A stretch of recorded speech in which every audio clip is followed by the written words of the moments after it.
Well, hello.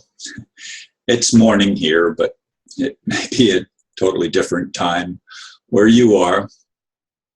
I want to just, before I even give the date and the title, I want to just say that the quickest way to get me to block you, no matter how long you've been a friend, is to call me a liar.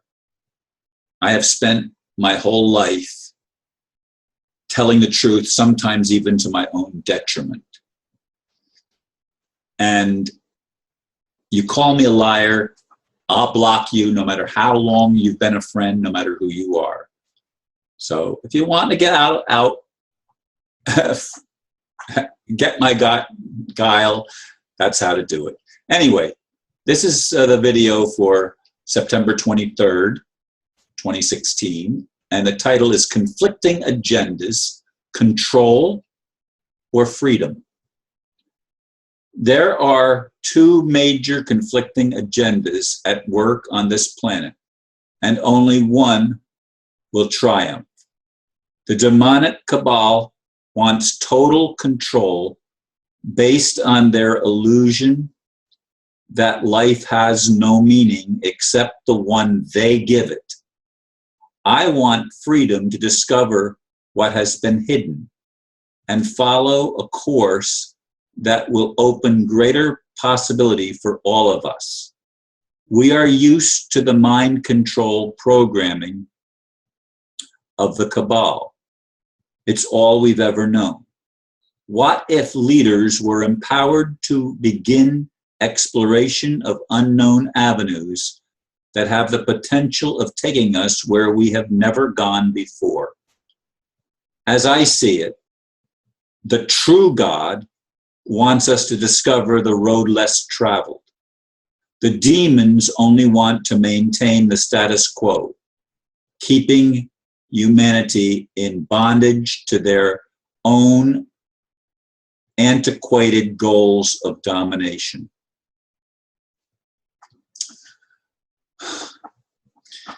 Indeed, it troubles me that so many people still don't get it, but then I do understand that the brainwashing program has been really put forth with finesse, and it's been well funded, and it's all that people have ever known, because it's the lies that have dominated the whole of our human history. The liar, Lucifer, Satan, was a liar from the beginning. Hasn't changed his stripes at all, and I've said many times I don't know why God allows that. But we need to understand, folks, and I'm going to speak it and continue to speak it in as many ways as I can think of. This particular title came to me in the middle of the night after only 4 hours of sleep. Actually, it wasn't the middle of the night because I went to bed at 7 o'clock, and at 11 o'clock or a little after, I woke up and I wanted to go back to sleep, but I couldn't fall asleep. I had to get up and write the blurb and write the title because it was working on me. But we have to get it through our heads that the people that have been running the world do not have any interest at all in humanity excelling, humanity exceeding. It's our own expectations. They want to keep us in a box where the most important elements of truth are hidden from us so that they can use what they know as truth to their advantage and keep us in bondage to lies. And I don't know why God granted me the grace at a very early age to begin seeing these things and to put aside all of the brainwashing and the indoctrination that I was raised with, to think that not only was Christianity the only truth, it had to be full gospel, or at least fundamentalist. Baptist, as I said, my mother was from a Baptist family. My dad was from a Pentecostal family, Assembly of God.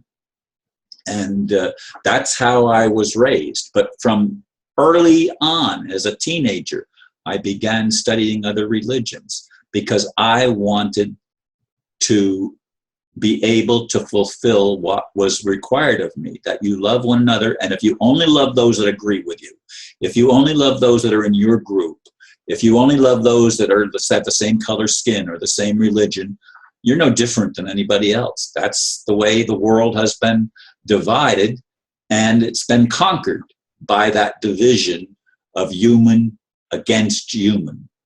Well, I want to be a human for other humans that are honest in their hearts and want to explore and want to find out what is possible, not what is impossible.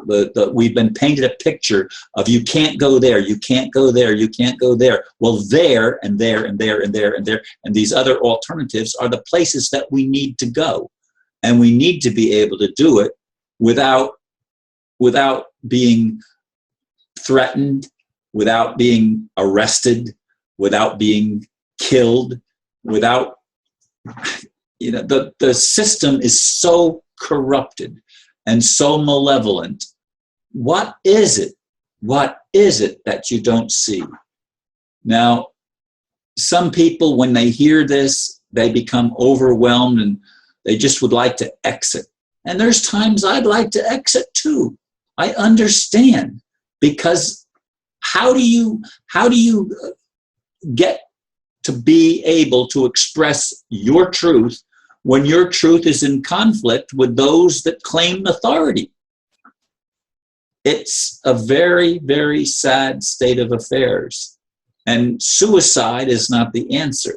Somehow we need to hang in there and hang on to our vision and hang on to our hope and hang on to the expectation that the Creator is finally going to do what was promised from the beginning, and that is to bring us into the kingdom of heaven on earth. That is the promise that I've seen since I was little. And it's what I've wanted to do since I was little. I've not changed that focus all of my life.